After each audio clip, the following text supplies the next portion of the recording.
Yeah, when she moves to the yeah, she'll stay. I'll stay here. I really like that.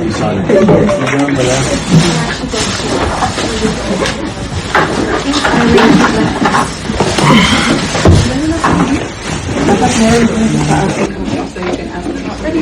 That's like enough. I think they have like a first one. The first one, not other. But you wait so long to try because it's You like.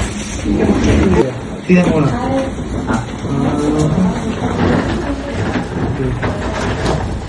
So, Sabi itong jacket sa pinili.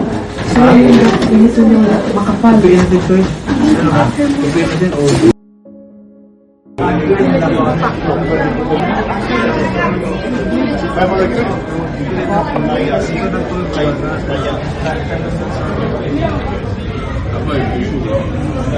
Pagkaabot dito sa dulo dito, itong dapat tawag dito, no? Ah, di ay tao tama.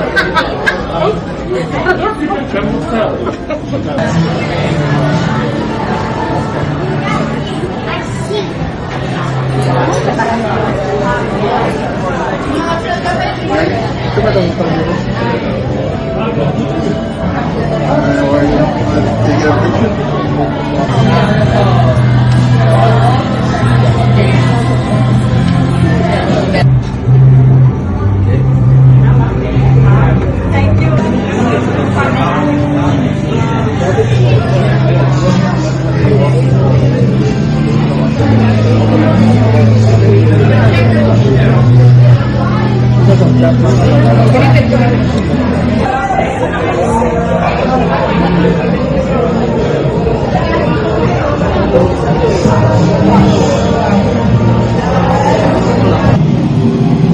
hello.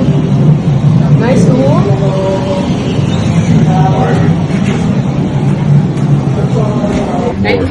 Oh. Makapaspas kayo. 45 seconds. Why? 45 seconds. Hold your breath. 45 seconds. Alright? 45 seconds. Kaya nga ba?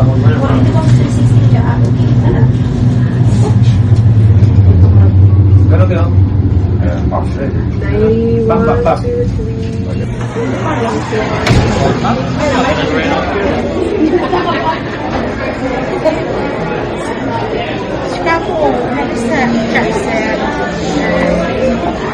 Wait, did I put me in the shop?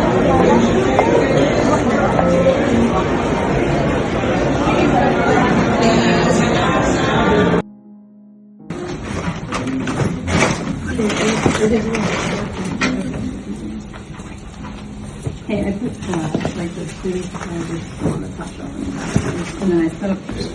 Like you're by yourself at your door.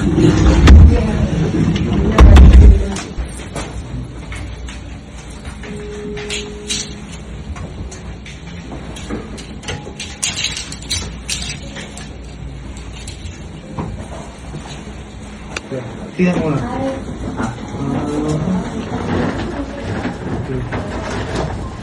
So, Sabi itong jacket sa pinili. So, yung ito yung makapal. bigyan natin ito eh. Ano ha? Bigyan natin o...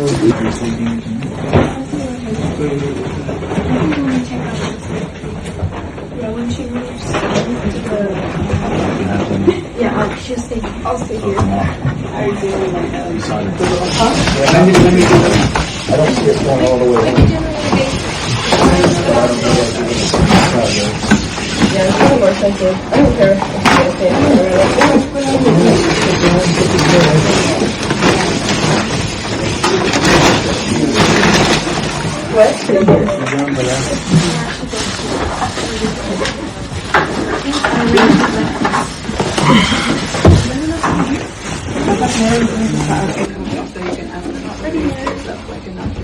I think they have like a first one. The first one, not obvious. but you wait so long to try because it's You like.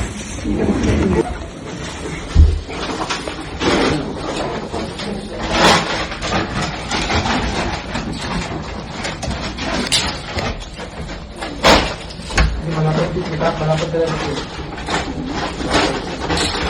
Ganun yung dito. Okay, space. Hindi ito space.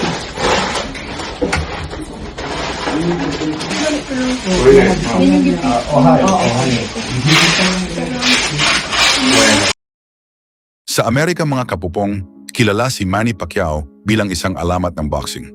Ngunit sa labas ng ring, may ibang larawan ng dating world champion na patuloy na nakikita ng mga tao, isang lalaking nagbibigay ng sariling pera sa mga nangangailangan. Sa isang video na inilathala sa Amerika, makikitang nilalapitan ni Pacquiao ang ilang taong nakatira sa lansangan at binibigyan sila. Para sa mga taong tumanggap ng pera, tila hindi inaasahan ang kanilang pagkikita sa isang sikat na boksingero. Walang boxing ring, walang laban, at walang championship belt. Isang simpleng pagtulong lamang sa mga taong nangangailangan. Ngunit hindi nagsimula sa Amerika ang kwento ng pagiging mapagbigay ni Pacquiao.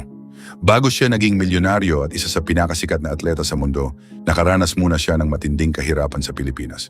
Bata pa lamang siya nang matutong magsikap para mabuhay at makatulong sa kanyang pamilya. Sa huli, boxing ang naging daan niya upang makaahon sa kahirapan. Mula sa malit na halaga na kanyang kinikita noon, naging milyon-milyong dolyar ang kanyang kinikita bilang world champion. Dumating ang kasikatan, malalaking laban at mga kontrata. Ngunit kahit nagbago ang kanyang buhay, hindi nawala ang alaala ng kanyang pinagdaanan. Sa isang ulat ng Los Angeles Times, matagal nang kilala si Pacquiao sa pagtulong sa mga taong lumalapit sa kanya para humingi ng pera. May mga pagkakataong tumutulong siya sa mga taong nangangailangan ng pera para sa kanilang gastusing medikal o iba pang mahahalagang pangangailangan. Ang kanyang sariling karanasan sa kahirapan ang isa sa mga dahilan kung bakit madali niyang nauunawaan ang kalagayan ng mga taong walang-wala. At hindi maliit ang naging saklaw ng kanyang pagtulong. Sa Maynila, mahigit 5,000 na katao ang minsang pumila upang makatanggap ng pera mula kay Pacquiao.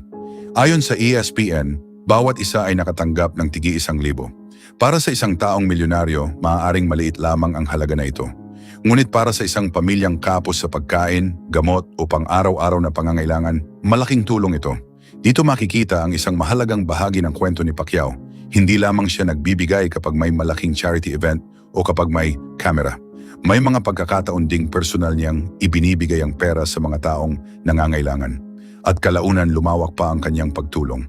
Ang Manny Pacquiao Foundation ay may mga programang nakatuon sa pabahay, disaster relief at tulong sa mga komunidad na nangangailangan. Ayon sa foundation, nakapagpatayo ito ng daan-daang bahay para sa mga pamilyang nangangailangan. Gayunpaman, mahalagang maging maingat sa mga kwentong kumakalat online. Hindi lahat ng viral post tungkol sa pagbibigay ni Pacquiao ng pera o bahay ay napatunayang totoo. May mga peking claim na rin tungkol sa kanyang diumano'y pamimigay ng mga bahay. Kaya mas makabubuting pagbatayan ang mga pangyayaring may maaasahang ulat o ebidensya. Ngunit kahit alisin ang mga questionableng kwento, malinaw pa rin ang isang bagay. Matagal nang bahagi ng buhay ni Pacquiao ang pagtulong sa mga mahihirap.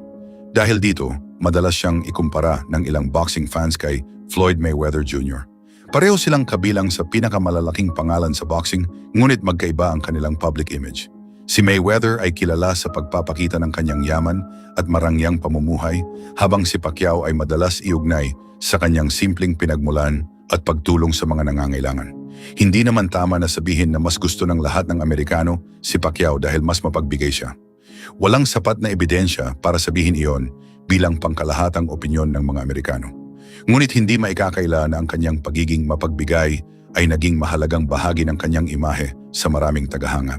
Anyway, mga kapopong, maaring ang pinakamahalagang bahagi ng kwento ni Manny Pacquiao ay hindi lamang ang mga championship belt na kanyang napanalunan. Ito ay ang perang kaya niyang ibigay. Ang batang minsang nakaranas ng kahirapan ay naging isang lalaking may kakayahang tumulong sa iba. At kapag may taong nangangailangan, may mga pagkakataong pinipili niyang hindi lamang tumingin.